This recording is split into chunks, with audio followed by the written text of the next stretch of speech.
లేడు.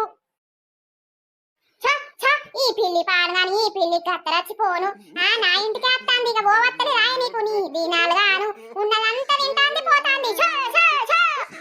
దానికి బొత్త నిండద్దానే, బొత్త నిండేదాకా ఉంటది, తినిపోతది. ఏం కొడతావు, కొట్టినా కూడా అది పోదు. అవు బిడ్డ, ఇల్లు ఎవరిని అంటారు, నన్నే అంటారా ఏంది? దాని కళ్ళు మండుతానే మీరు వచ్చినప్పడుతుంది. ఇక లొల్లెక్క పెట్టుకోవాలని అది ఇప్పుడు పిల్లి మీద పెట్టి తిడుతాంది. కానీ అది తిట్టని ఇంకా ఏం చెప్తుందో చూస్తానే కూడా. ఇంటెంత పందులు తిరుగుతున్నాయి అయ్యా, మొత్తం పొక్కలు అవుతాయి. అవి పొక్కలు దూడటానికి వస్తాయి. రాగా వీటిని కొట్టపోరాదు, ముద్దలింగం కూర్చున్నట్టు కూర్చున్నావు. అవి నేను కొడితే పోతాయే, వాటికి ఉండాలి బుద్ధి రావద్దని.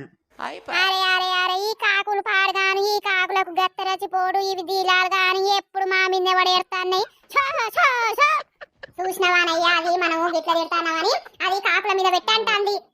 పందులకు మూర ఎట్లత్తాందయ్యా, బర్రె లెక్క బస్తాన్నాయి. ఒక్కొక్కటి నీ అక్క దున్నపోతున్నట్టే ఉన్నాయి. బర్రె లెక్క తింటాన్నాయి, బోరుతాన్నాయి. అవిటికి ఏమైనా పైన పాట పుణ్యానికి వచ్చినాయి తినడానికి. అరే అరే అరే, ఈ కాకులు పాడుగాను మీదనే కొడుతున్నాయి కదా, మీదనే మొత్తుకుంటున్నాయి కదా.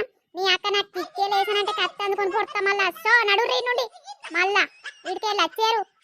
ఊకుండరాదే బుజ్జ, వాళ్ళు తిడుతుర్రాని నువ్వు తిడితే నడుతాదే.